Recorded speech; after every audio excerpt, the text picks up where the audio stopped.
સુરતમાં રોગચાળાના કેસમાં સતત વધારો થઈ રહ્યો છે। ચોમાસાની સિઝનને લઈને પ્રાણીજન્ય અને મચ્છરજન્ય રોગના કેસમાં વધારો થઈ રહ્યો છે।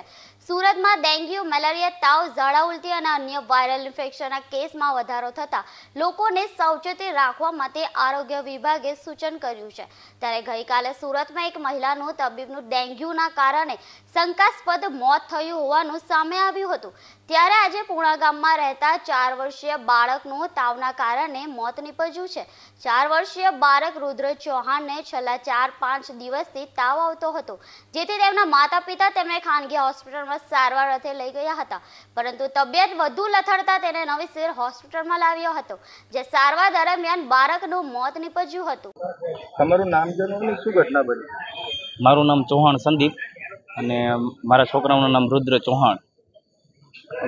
પહેલાં પ્રાઇવેટ હોસ્પિટલમાં લઈ ગયા હતા, ત્યાંથી એમ કીધું કે સિવિલ હોસ્પિટલમાં લઈ જાઓ। 2 દિવસ એને તાવ આવતો હતો, એટલા માટે સવારમાં 2 ઉલટી થઈ લોહીની, એટલા માટે અમે પ્રાઇવેટમાં લઈ ગયા, તે પછી એને સિવિલમાં મોકલ્યા, બરાબર।